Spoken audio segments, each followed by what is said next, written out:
Yeah, actually, this was given to me as a Christmas gift by you. That's the excuse.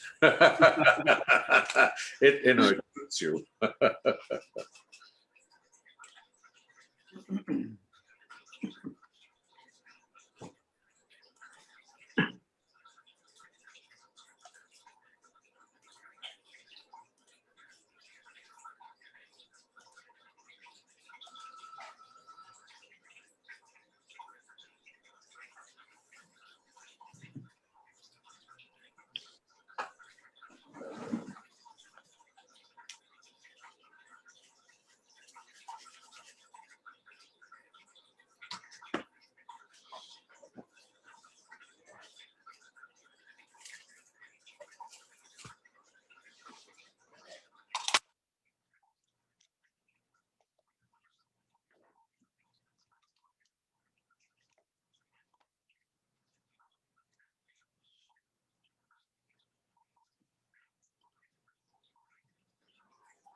Hello. Hi, everyone. Hello and A very warm welcome to the 16th session of our weekly virtual teachings by very venerable, very trusted master, our dearest Geshe Lhakdor. So once again, we are blessed with his presence, and he's ever ready to share his insights and wisdom with us. And we cannot be more blessed. Thank you so much, Geshe-la, for being here, and to welcome you all. Let's bask in these blessings from Geshe-la. Thank you so much, Geshe-la. Please enlighten us.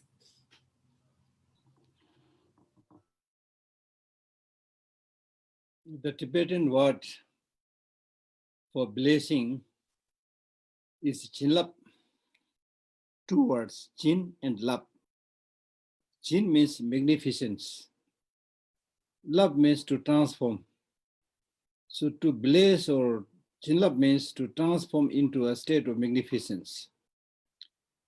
And I heard His Holiness saying that the real blessing has to be given by oneself, not by other people. Even if forget about people like me, but even in the case of a very, very highly enlightened being, it will be very difficult to give that blessing. So it's only through your practice that you can transform yourself into a state of magnificence, not by somebody giving a blessing. Yes, of course, sometimes when the master is very special and the students are devoted and very special, strange things can happen. But generally speaking, I wanted to say this because the core of Buddhist teaching is really one's own practice. In this life also, if you want to achieve success, one has to make the effort. So similarly, in the realm of spiritual practice also, it's really up to us how much blessing you will get, or how much progress you will get, or how much accomplishment you will have. So that is how I want to start. And then today's topic is how to train your mind by seeing what appears to us as empty and what is renowned to us as empty. Everything that is known in the world today should be seen as empty, and everything that appears to us should be seen as empty.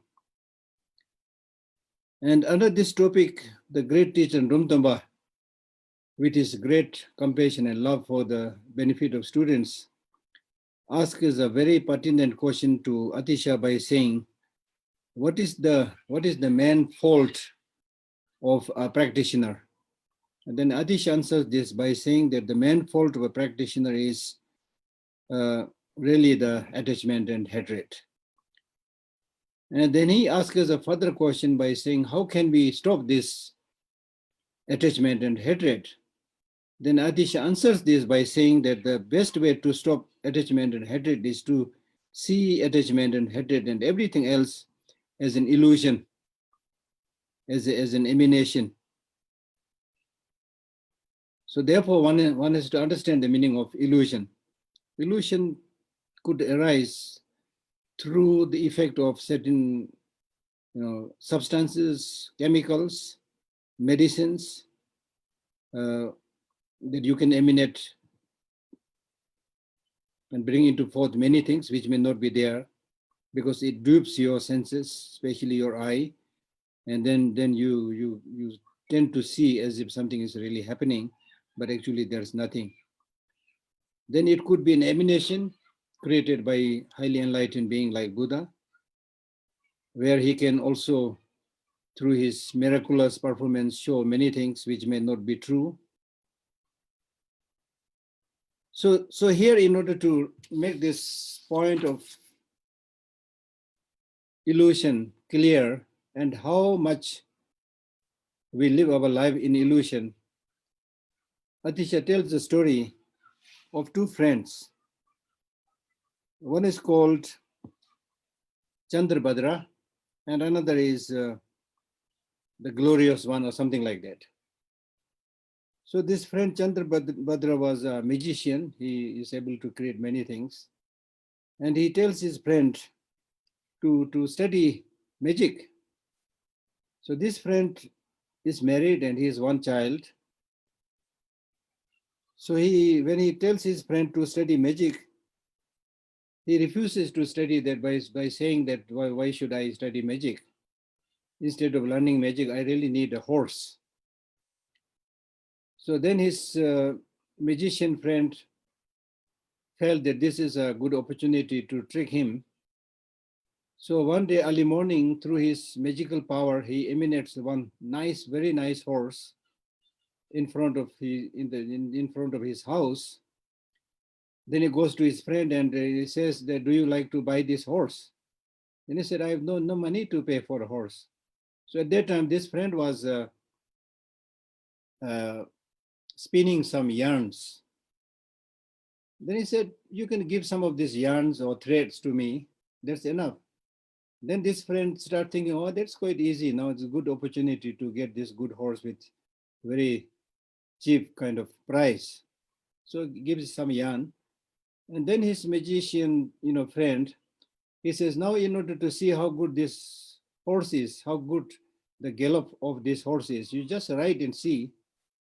Then this friend rides on the horse, and the horse suddenly starts running at the highest speed, non-stop. He was unable to stop at all. It keeps on running and running, and then it becomes night. Suddenly he ends up in a very dark, scary place, and he was very scared.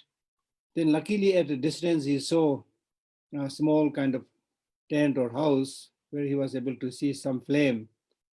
Then he thought, luckily there's somebody. Otherwise I would be easily killed by tigers and lions and eaten alive. So he goes there, and elderly woman comes out and he says, I completely lost my way. So it is possible to come in. Then she said, you're most welcome. And then once inside that house, then the woman gives him nice food and then asks him what happened. Then he said, I did like this, and then I am here. Now I lost the path, Then she says, yeah, it happens. It happens. Now you're here. It is not possible for you to go back to your home. And my husband died a long time back, and I have 3 daughters. So you marry one of my daughter, and all this house and whatever we have belongs to you. You will be the owner. So he marries one of the daughters, and they had in between them 3 children, one daughter and 2 sons. So one early morning, the mother went somewhere. His wife went somewhere. So he goes with these 3 kids, small kids, to the river.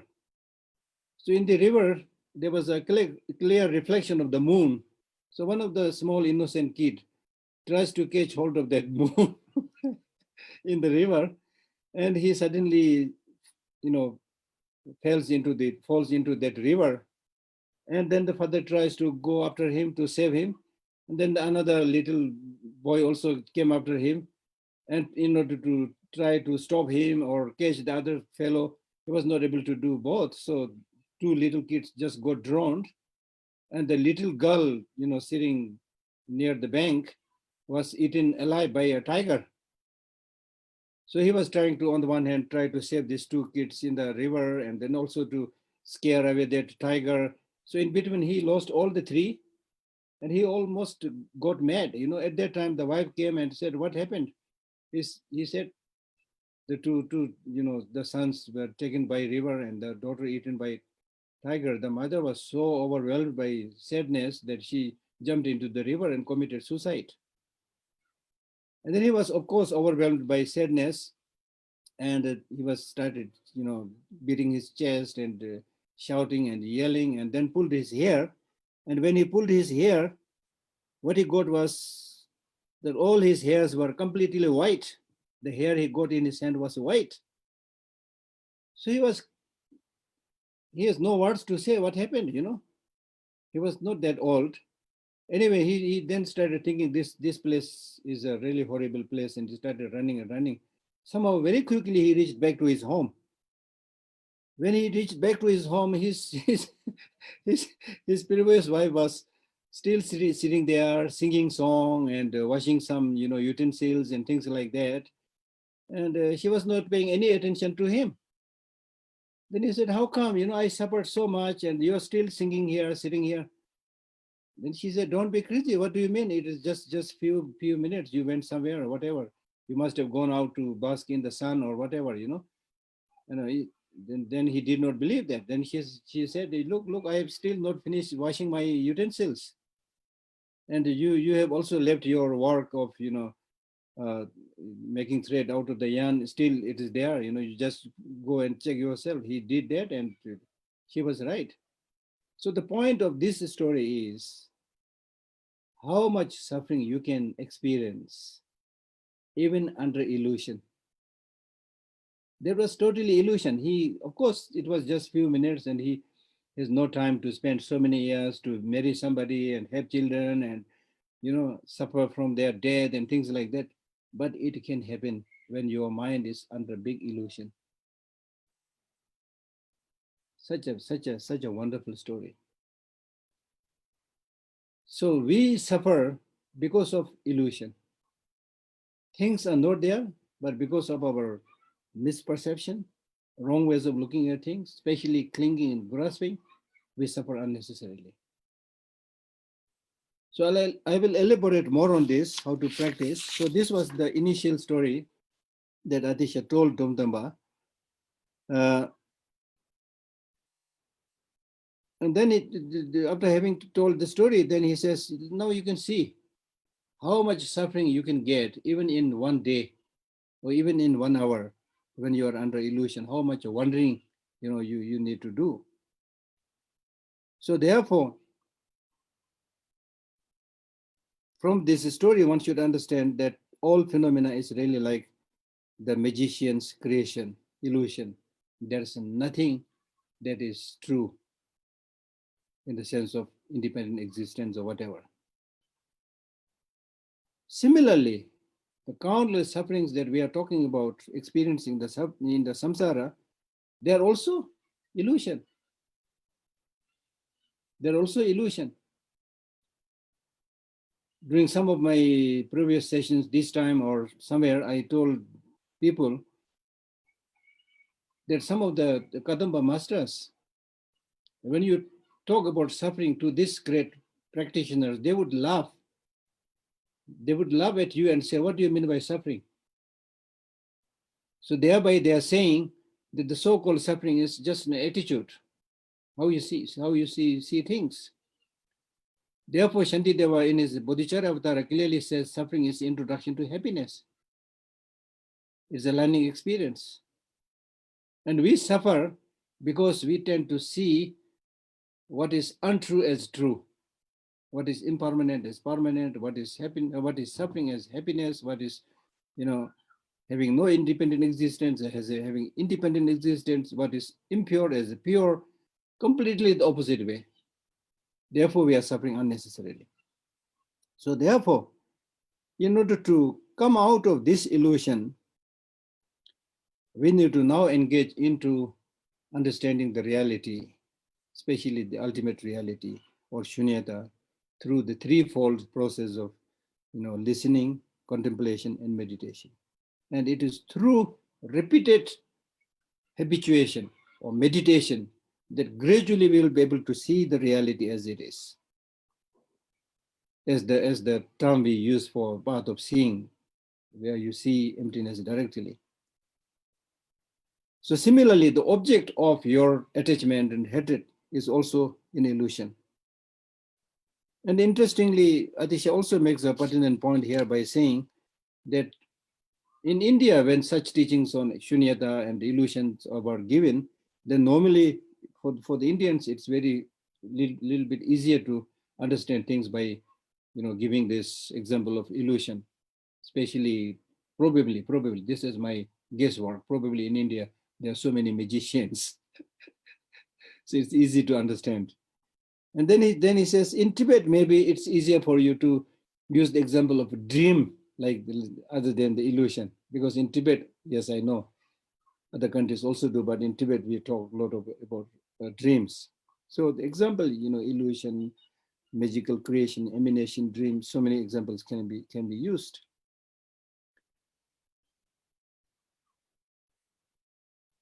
So therefore, in order to stop attachment and hatred. For example, when you encounter somebody using bad words, then you should see that as an echo. See that as an echo.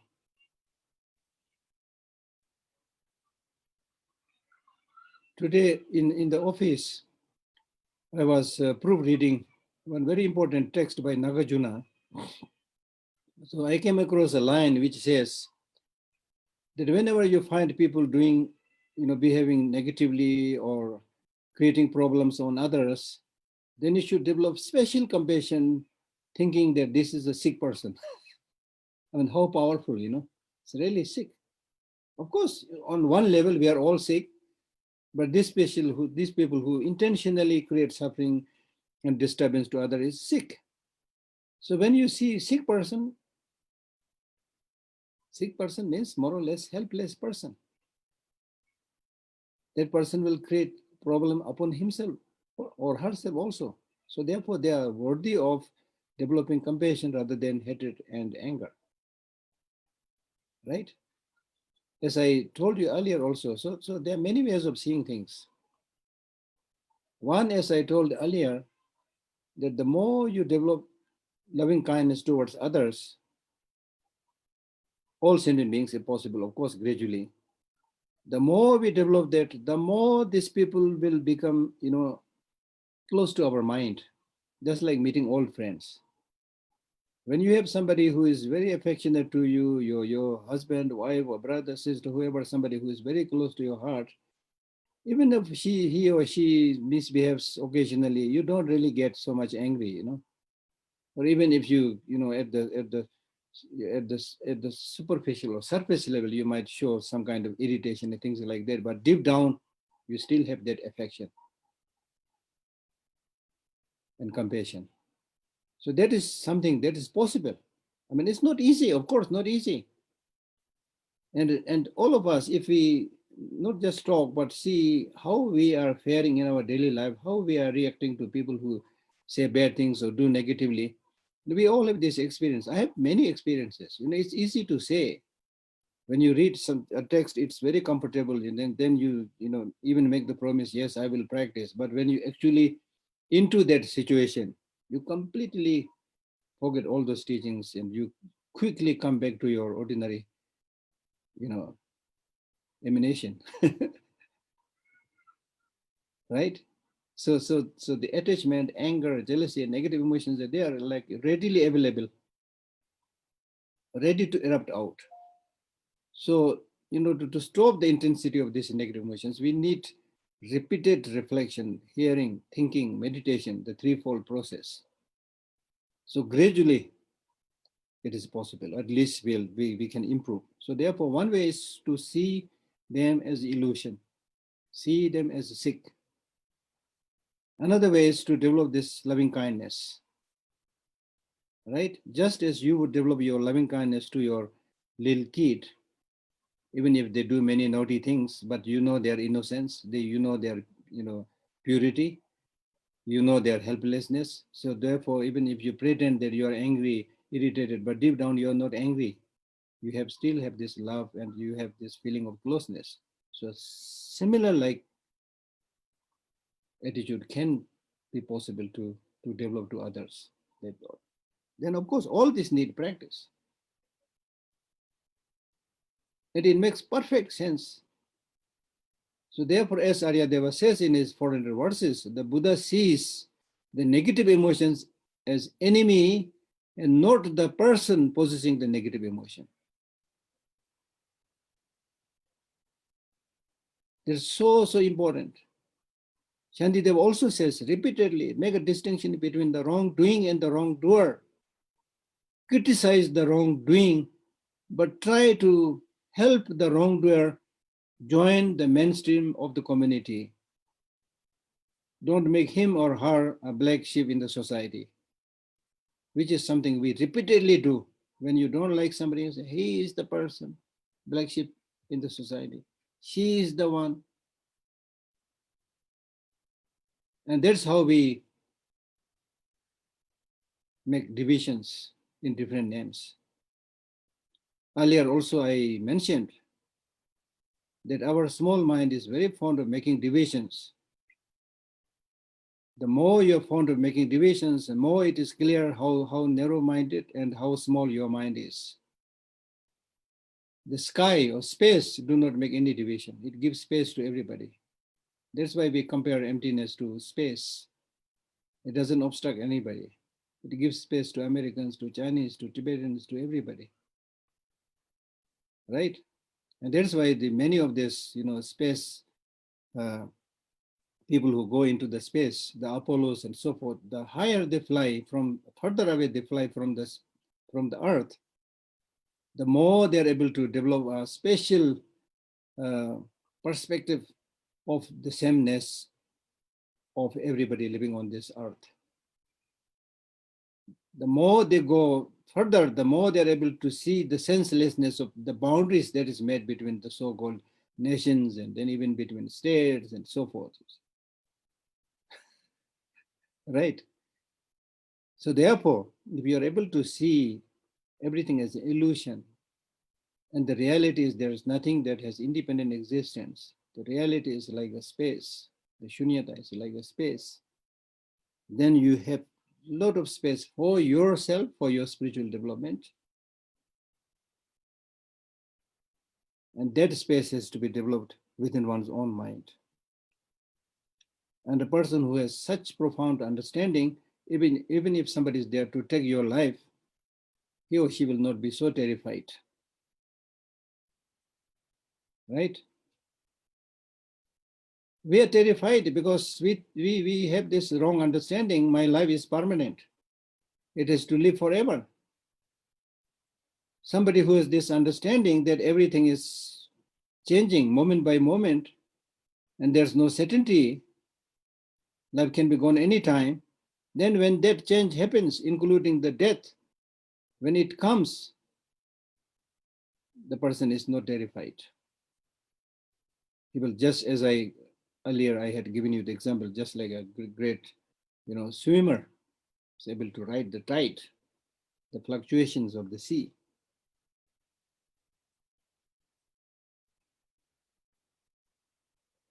So therefore, we need to train our mind in this. And especially if you want this, the complete enlightenment, then you need this. And for this, you need to do many practice, including the practice of watching your breath. And when you exhale, giving all the good things you have to others. When you inhale, taking all the sufferings and problems of others in you. And whenever you experience peace and happiness, share it with others. As Shantideva says, even in the case of your possession, if you think, if I give this to others, what should I use? He says that is the devil's way of thinking. Contrarily, if you think, if I use this, what will I give to others? That is the divine way of thinking. Again, of course, I'm not saying it is easy, but practice makes man perfect, slowly, you can start giving small things, and gradually, Shantideva mentions in Bodhicharyavatara, gradually your mind will be so accustomed that even if you have to offer your body, it will be like giving vegetables to others. Because when you have no grasping, it's all grasping, which makes you worry and fear and things like that. When there is no grasping, right? Now this question, therefore, it becomes important. The meditation on emptiness becomes important. The grasping arises because we have this misconception of seeing the person or the I as something concrete, solid, truly existent. I was comparing notes, not only with the Buddhist teachings, but I was reading some different articles. I read one article, the title, which is "What is Character?" or Debunking the Myth of Fixed Personality. They are not Buddhist. The writer of these articles are not Buddhist. Through their own analysis and examination, they came to the conclusion, debunking the myth of fixed personality. And the writer here mentions, we have previously explored what it means to be human and what defines a person. Much of our understanding of personhood hinges on what we call character. Now, the character is fluid. It's not one static thing, it is fluid and responsive to context rather than a static and unflinching set of traits. So a person's authentic nature is a series of shifting, variegated planes that establish themselves as he relates to different people. It is created by and appears within the framework of this interpersonal relationship. So it's fluctuating, changing all the time, depending upon circumstances.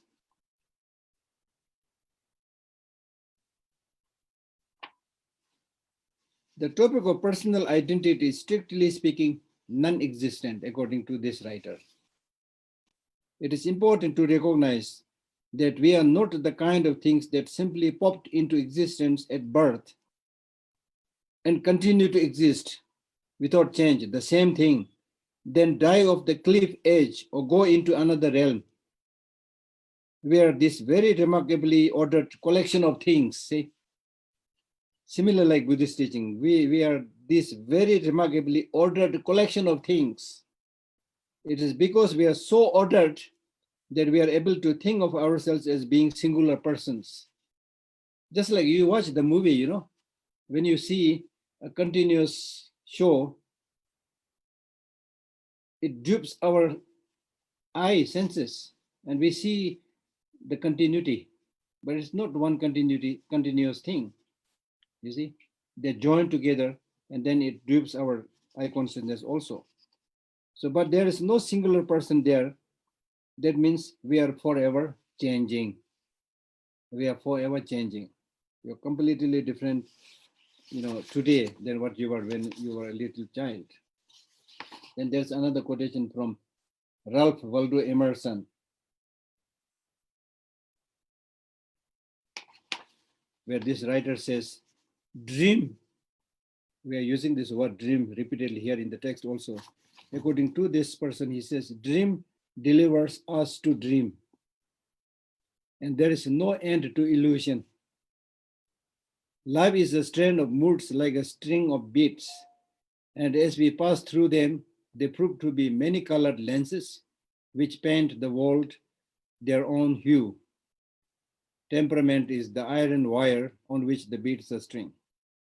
And then another one from William James in his The Principle of Psychology sums it up, perhaps best of all, and says, a man has as many social selves as there are individuals who recognize him. Right? Then there's another beautiful one in an article called Embracing the Immaterial Universe by Bruce Lipton. The reductionist approach to understanding the nature of the universe has provided valuable knowledge. So that is the reductionist approach of science. Now, of course, with the quantum understanding, it has changed. But the reductionist approach to understanding the nature of the universe has provided valuable knowledge, enabling us to fly to the moon, transplant artificial hearts, and read the genetic code. However, now listen to this. However, applying this science to world problems has hastened our apparent demise. So because the focus is only on material understanding, there's no understanding of the mind and no understanding of the person. There's another piece by someone else who says a fundamental conclusion of the new physics also acknowledges that observer creates the reality. So that is the now the understanding. The observer creates the reality. Reality is, from Buddhist point of view, an illusion.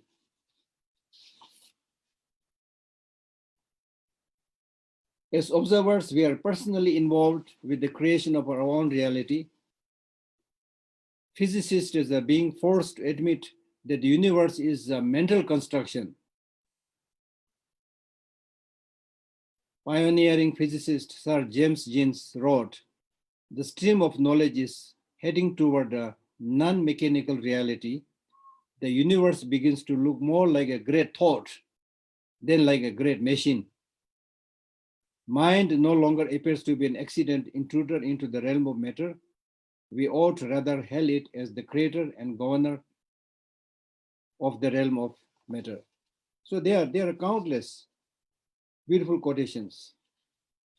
And I think I read it earlier, according to the neuroscientist Anil Seth, we are all hallucinating all of the time. And when we agree about our hallucination, we call it reality. That was for me very powerful. When we agree about our hallucination, we call it reality. That's on the conventional level, right? The so-called reality or Dhamma, according to our ordinary understanding, is another hallucination. So therefore, the key to understanding that illusion, the key to understanding that shunyata is understanding oneself, understanding one's own mind.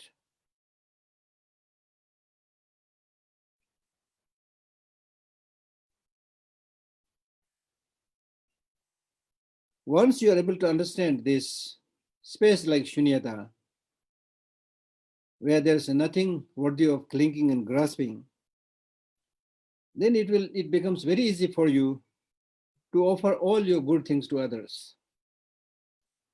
Profit, victory, everything to others. If somebody says you lost, I win, then you say, okay, wonderful, you go, you won. Just like you would, if your daughter or son wins, you will be happy, right?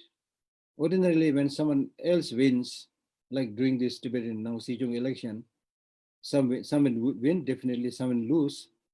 So the loser and all those on the side of the loser, they will feel miserable and sad. Oh, how come, the voting must have been rigged. Now you get so many examples around. So, so instead of that, now join that victory, celebrate, and everybody come together. It will be such a wonderful thing. But people are so stuck with their emotion, misconception.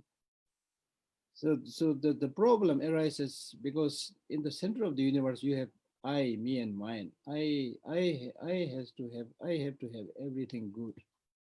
Others I don't care much. I have to win. I have to be the most handsome person. I have to be the most beautiful person, whatever you are, but that's what you want, you see. So that's the problem. That's the problem.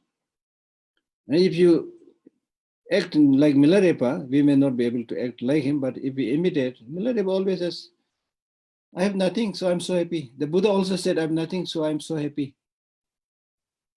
In our case, if we have nothing, that will be the end of our day, right?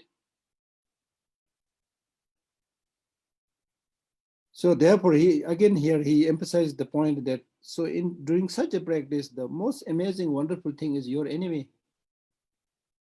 Because your enemy will teach you so many things.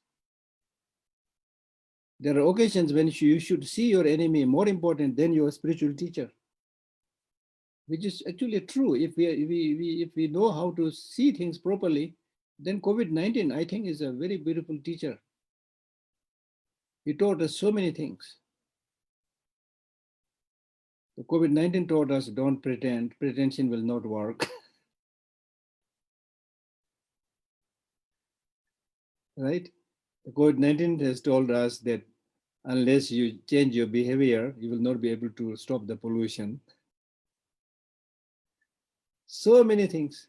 So therefore, this great practitioner, they would always welcome misfortunes, calamities, illness, and sickness as one of the most powerful, factor that would urge you to do spiritual practice.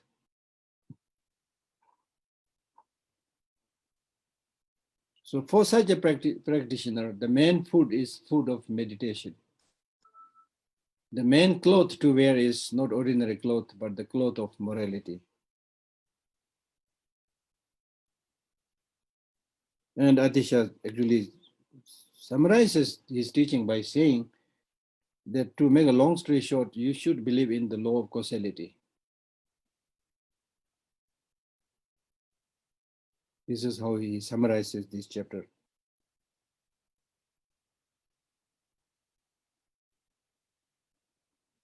Then to supplement this topic, by pulling some resources from other mind-training texts, especially Podova's text and Shantideva's Bodhicharya Avtara. For example, in this Podova's heap of examples, he gives these beautiful examples of the meaning of emptiness, the understanding of emptiness. Understanding of emptiness is so important because once you have this wisdom understanding emptiness, then it's really like you are a person with good eyesight. You will recall that out of the 6 perfections, the first 5 perfections are treated like a group of blind people. Giving is very important, morality is very important, but they are the first 5 are like group of blind people who will not be able to know where to go, will not be able to find their path. So it's the wisdom that shows the path. So especially the wisdom understanding emptiness. And he gives another example of a small hole. Even if it's a small hole, from that small hole, you can see the whole space without obstruction. So similarly, even if you're able to understand the nature, ultimate nature, the interdependent origination, emptiness of one object, just like yourself or your mug or your cup, study that mug or cup or that beautiful little thing that you cherish. If you're able to precisely able to understand the interdependent nature of that beautiful object, and thereby the empty nature of that object, then from there you will be able to understand all other phenomena as similar, having no inherent independent existence. And then another example of wisdom understanding emptiness is like nectar. If you have a pot of poison, and to that pot of poison, even if you put one powerful nectar, it will nullify the destructive effect of that full pot of poison. So similarly, if you understand the wisdom, you develop the wisdom understanding emptiness, you'll be able to purify all your negative deeds. And that understanding of emptiness is really the way to put an end to the obscuration or afflictive obscurations and obscuration to knowledge. One must meditate on that. And then similarly, the text says, if you want to purify all your negative deeds, the best way is to meditate on emptiness. And in fact, he says that life is short. There's so many things to know. We may not be able to know so many things, but you need to catch hold of some of the most important points, like understanding of emptiness. Right? So therefore, if you want to purify negative deeds, meditate on emptiness. If you want to do away with the evil forces or destroy the Lord of the death and so forth, meditate on emptiness. If you want to get yourself protected, the best protection is meditation on emptiness. It's not a red thread. And the heart Hazelness saying this many times when he confers Kala Chakra initiation, the best way of protection. It makes perfect sense because the fear that we get from the COVID-19, from the so-called evil forces, so-called enemy, so-called death, or lack of security and so forth this fear comes because of your tight grasping to yourself. When you release that grasping, when you understand that self, that I, having no solid, concrete, independent existence as you thought, then why the hell you should worry so much about the so-called I?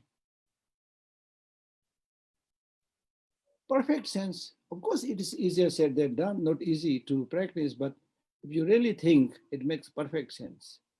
The more you have grasping, the more your mind is biased.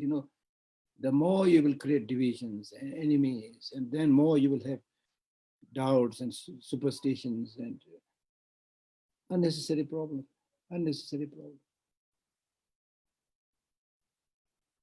So this is the way. But however, in order to develop this wisdom, understanding, and witness, you should also have very good store of collection of merit. So therefore, you need to enter into this threefold process of hearing, thinking, and meditation on the whole spiritual path, the topic that comes under the practice of the three individuals, Kivusum Lamrim, as we have already discussed.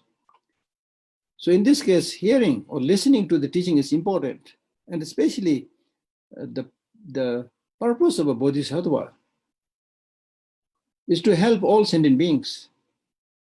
Now, when we talk about all sentient beings, we are talking about countless different mental dispositions, needs, differences in sharpness of the mind, and so many differences. So in order to cater to this, you need to know so many things. That way, it's important. For example, if you have a friend who is a chain smoker, sometimes if you say you're bad, you're a chain smoker, your life is hopeless, he will not listen to you. He will continue his habit. But instead, if you join him as a friend without distancing him and sharing a cup of tea and occasionally taking a puff, although you don't like, but just to say that you're not a bad person, then after that you can gradually say, oh, this is not good. And then because of your friendship, you're traveling with him in the same line, it is possible you can influence that person better. But in order to do that, you yourself should have some integrity. Otherwise, a person who doesn't know swimming tries to save another person who is drowning, both will die together. You should have some integrity, and then you can act a little bit like them, and then there's better chances of helping them. And so listening or hearing the teaching is important. He gives another example of like cooking. When you cook, you need so many things. You need a nice 2-3 nice pots, and then the scoops, or ladles or spoons, or then when for the actual cooking, you need all these different kind of spices and oil and so many things. By using all these ingredients, you will be able to make a delicious dinner or lunch. So similarly, when you listen to the teaching, you need to have a wider understanding and idea. And some of the teachers say, even in the case of use of knowledge of one term like emptiness, what does it mean? Know that Dharma term properly, precisely. That will make you rich in your Dharma practice. So that's important, right? And then similarly, in the conventional world, you should understand, in the conventional world, you should understand everything as an illusion, as a dream, as the dimness of the eye, as a mirage, as a reflection, as a scarecrow, as a celestial city, as an emanation of the Buddha, and so forth. Understand it. Now here, a question is asked by saying, on our behalf, because it's difficult for us to believe that everything is like an illusion. You can challenge this by saying, what does this mean? Everything is like an illusion, For example, take the example of the mountain in front of you. This mountain is solid and concrete. It has been there when I was born and still there. What do you mean by illusion? You just, and then the solid rocks around, you bump your head against the rock, you will be hurt, It's not an illusion. But against the rock, it's not an illusion. Right? So this is, of course, kind of answer that comes in a question that comes in our mind regularly. But this is answered by saying that even the so-called solid rocks and so forth, to you, these solid rocks become solid and hard and things like that, because you are so used with this kind of thinking, not only in this life, but for many countless lives. And then he answers this by saying, for example, you explain to me, what is light for somebody is darkness for another sentient being, an animal. What is darkness for another animal is a light, you see, right? For example, owls can't see anything in the light, daylight. They are able to clearly see things in the night. So how these things came about? So there's not one thing. And then he tells many stories of some meditators. Somebody meditated himself as a tiger and become really a tigress. There are many stories in the past like that. So I would strongly recommend. These days, unfortunately, I'm not able to see this replace, believe it or not. I don't know whether this is there or not, but you will see many things there. So this is not telling a mythological story which you think is told in Buddhism, but you see these things. I've seen a Russian lady eating, iron plates, one after another. How she's able to do that,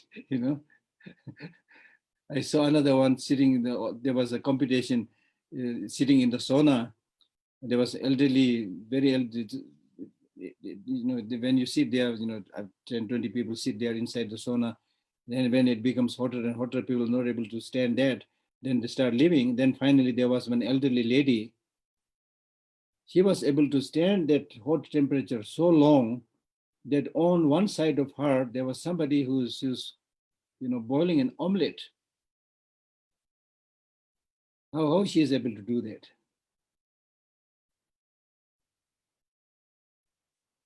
Right? And then in our marriage, we all know that somebody says, oh, this girl is so beautiful, I'll die for her, this man is so husband, is so handsome, I will die for him, things like that. But then another one come and say, oh, what do you mean? She is so ugly. He is so ugly. So who is right, who is wrong? So it really depends upon, your karma, your habituation in the past, right? So therefore, since we have such, negative habit right now, we can change that negative habit, make our mind get habituated with the positive ways of thinking and understanding the reality. We can get habituated with that also. That's good news. That's the good news. If you train your mind properly, it can be developed to limitless state. Limitless state means until you become a Buddha. So right now we have all these misperceptions of seeing things as having independent existence because we have very thick layer of negative imprints in our mind.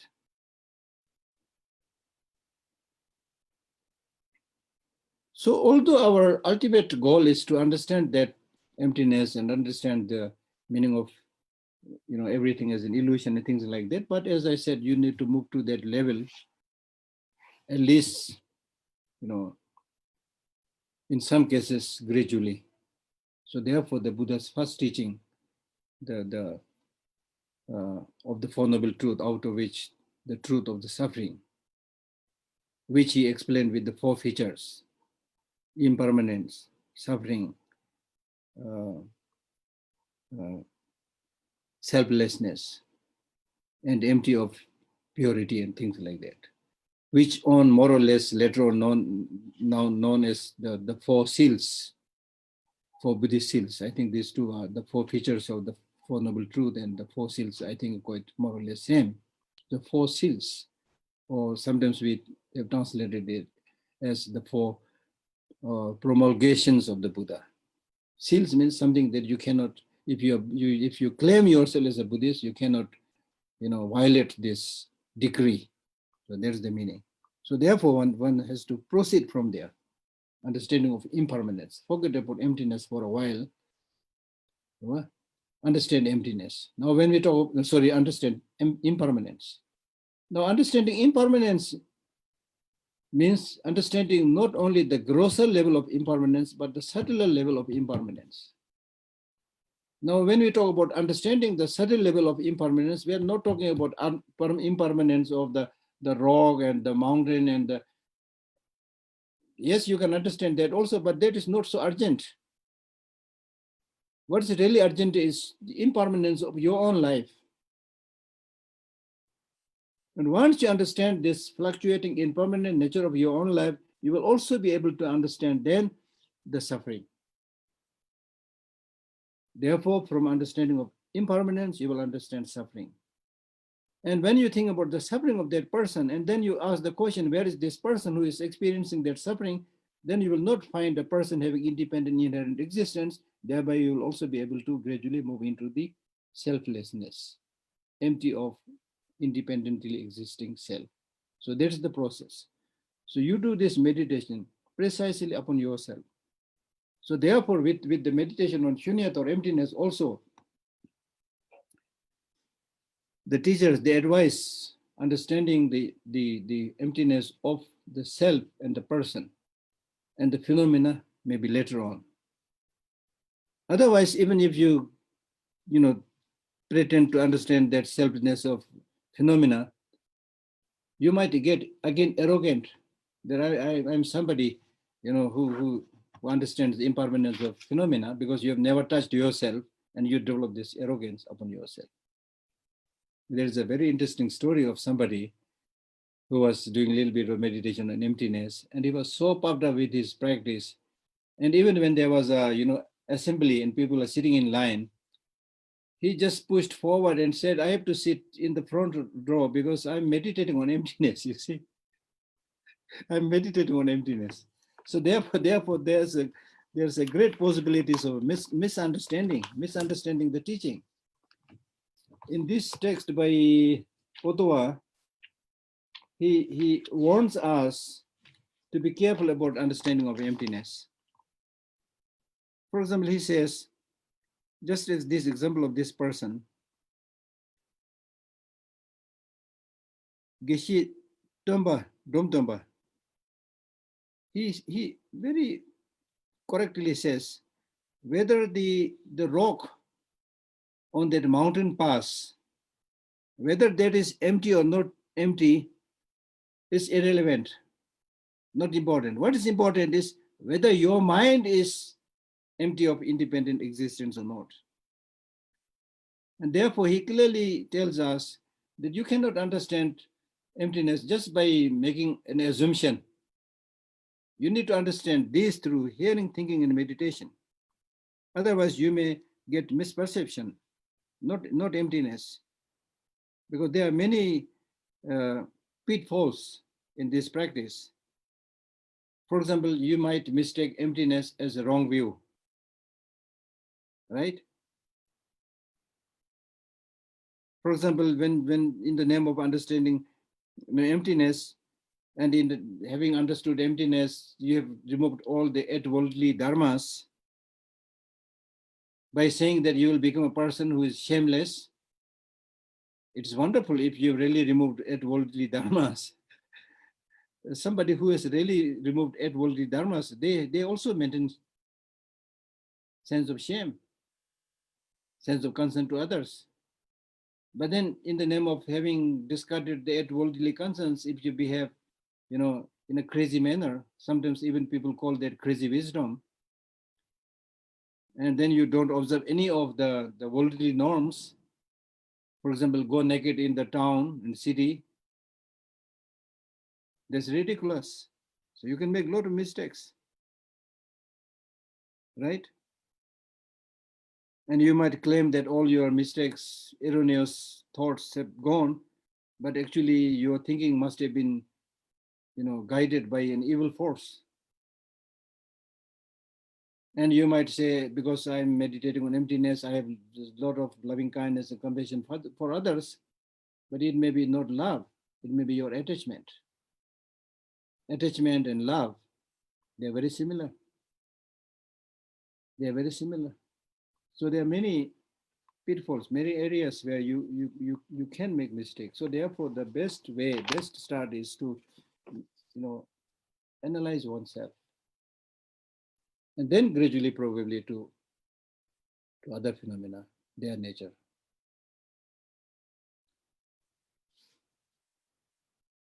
So when you actually meditate on emptiness, then what you will find For example, take the example of an empty house. Because of certain reasons, if you started thinking that a thief has entered in that room and the thief might take something, but the thief, of course, will not find anything in that empty room. And if you also, in order to ascertain it, if you also go there and then look around, you will not find anything. So similarly, understanding emptiness means when you search whether there is anything having independent existence, and through that search, when you don't find anything, that is actually understanding or finding of emptiness. Therefore, I think it was Maitreya who said in the Ornament of Realization, Mundok Jen, that in this practice of understanding emptiness, there's nothing to eliminate, nothing to affirm, nothing to negate, nothing to affirm. It's not that you negate all the negative things and then affirm all the good things. In our ordinary conventional practice, yes, you do that, but in this search for emptiness, you let your mind simply for the absence of object of negation. Nothing is affirmed, nothing is negated. Just like your mind, and then a pertinent question is asked by saying, how it looks when you meditate on emptiness. This is answered by Buddha by saying that how it looks when you meditate on space. So meditating on space means just absence of obstruction. Nothing is affirmed, nothing is negated. So meditation on emptiness is also said to be like that. So to soar to the state of enlightenment, we, just like a bird to fly into the space needs two wings. Similarly, for us also to fly to the state of enlightenment or space of emptiness, we also need two wings: compassion and wisdom, understanding emptiness. So in short, to conclude, it is through listening, you should identify the afflictive emotions. Identify, recognize. The problem with us is ordinarily we don't even recognize these negative emotions as negative emotions because they are our, regular visitors. They're your friends. They have been coming all the time. You have been offering cup of tea and lunch and dinner all the time.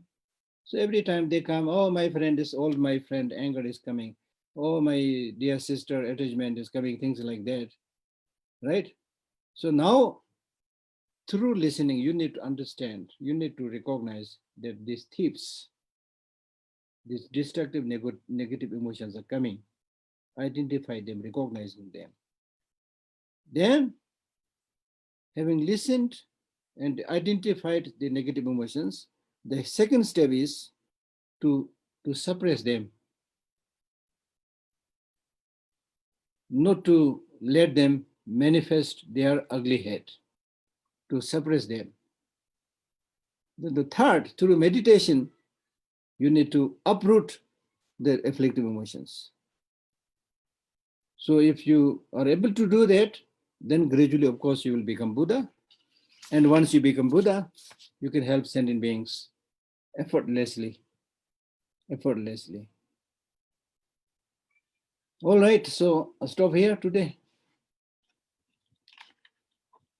So, thank you so much. So we'll have questions from Natasha now. Mm-hmm.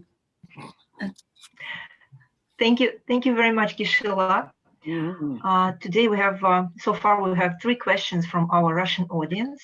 Mm-hmm. The first one is the perfection of giving. Isn't it about having much money, is it? No. Giving, there are 3 types, as we discussed earlier. Giving material things, including money, and giving Dharma, not only Buddhist teaching, but also giving education and things like that. And then giving fearlessness, saving the life of other sentient beings, right? So giving is not just giving money. And in fact, that is not the main giving. The main giving, because you can give a lot of money and other things, but how long that wealth can help that person, unless that person itself is ignorant and stupid, the poverty, deprivation of that person cannot be solved just by giving material things. It's a good start, but after giving the material things, then you need to guide that person how to take care of himself or herself through proper reflection, proper thinking. Okay. Thank you very much. The next question is about fears. How do you deal with fear until you realize the emptiness of things? Because there are so many fears and they interfere with normal life. Are there specific meditations to overcome fears? It's not just meditation, and emptiness is, of course, the ultimate source for removing the fear, the main source for removing the fear. But otherwise, use your common sense. As His Holiness the Dalai Lama always says, fear, there are reasonable fear and unreasonable fear. Reasonable fear means if you are chased by a dog, then it's reasonable to run away, rather than saying, I have no fear and let the dog bite you. That is stupid fear, right? And then there are, there are useless fears. For example, I have that experience. When you fly in an aeroplane and then the flight is a little bit bumpy, right? And then you just tightly hold the chair with your hand. This is stupid, because by that you cannot stop the aeroplane having accident or whatever. You see, so many of our fear are fearless. Fear are without reason, useless. So use your reason, and then just like as Shantideva said in many other occasions, see whether it's something that you can remove or not remove. If you can remove, no need to fear. If you can't remove, no use fear. Right? Geshe-la, it is, let me just add about a little bit to it. It is very easy, to reason like this, yeah, even in the plane, but how to internalize this idea that there is nothing to fear, like, what Shantideva suggests. So therefore, the main reason, as I already explained, is because you have too much grasping to yourself. You're thinking only about yourself. For example, in the flight, if the flight goes down or unfortunately has an accident, everybody will die, not just you. But at that moment, you are thinking, I will die. You're not thinking, you are not worried about other person, you see. So this is stupid, you see. And then one day we have to die. It is not necessarily in the bumpy flight. It can be even after safe landing, you see. So why we are not scared when the airplane has landed and when we are in the air, you see, it's all, there's no certainty. Thank you very much. And then in the last flight, question. Then in the flight, what I personally found useful was sometimes when I have fear, I do few deep breath, you see. It really helps. Because when you do this long breathing, you are completely in touch with yourself, it really helps. So things like that. And some people I saw, they are listening to some songs and musics, Okay. Okay, Geshe-la. And the next question is, it is said that the absolute reality is neither one nor plural nor many. It's beyond unity and plurality. Could you please comment on this? Beyond unity, plurality, I don't know, but like if you want to think it in terms of plurality, then there can be many, because your emptiness is different from my emptiness. My emptiness is different from the emptiness of the book. So if you think in that way, then there are so many emptinesses, countless emptiness. Just as there are objects, so are the number of emptinesses. So in that sense, there are many emptinesses. But if you look especially from the point of view of the nature of the emptiness itself, then the nature of your emptiness and my emptiness, they are same. Just like water placed in water, when you put some water in another water, you can't distinguish which was the first water and which is the second water. So it's like that, you see. It's the mere absence of independent existence. So from that point of view, it's complete, uniformity or unity, sameness. Geshe, and I missed just one more question, actually. We had one more. Dear Geshe, do you know those who have overcome 8 worldly dharmas? No, in Buddhism, we don't know because in internal realization, but I've seen a number of people who really don't care much about wealth and things like that.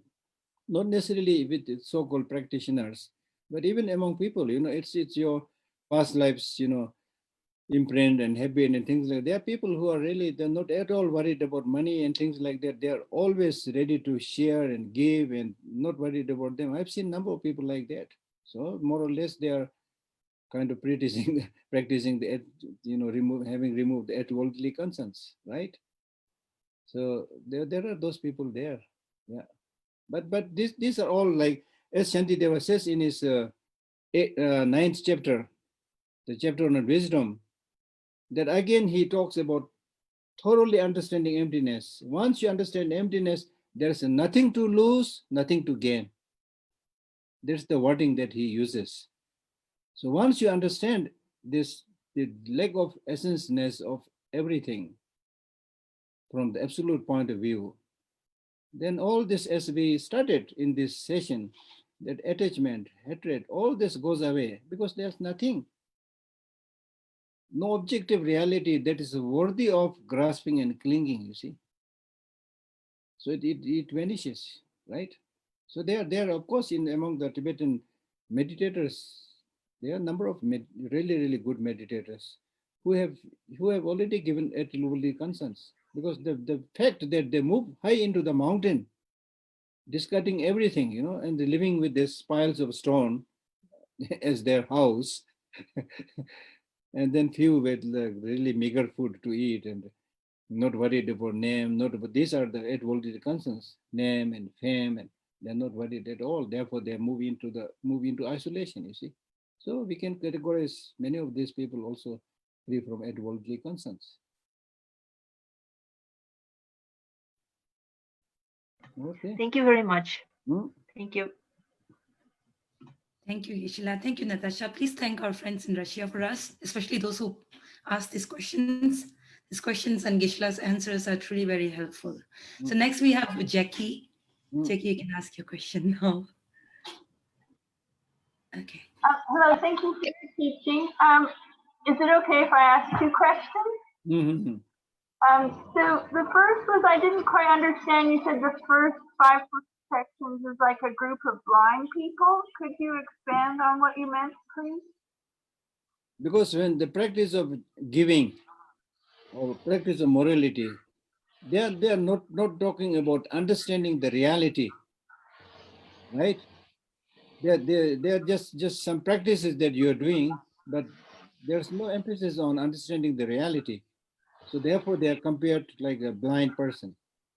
Now the 6th one, the wisdom understanding emptiness, meaning understanding the reality. Therefore it is, compared to a person with good eyesight. Thank you. And then also you mentioned it's good to meditate on impermanence, both the gross and the subtle. And then you said to understand the impermanence of your life. Was that subtle impermanence or gross impermanence? I guess I don't understand the difference between subtle impermanence and gross impermanence. Gross impermanence means those changes which even your eye can see.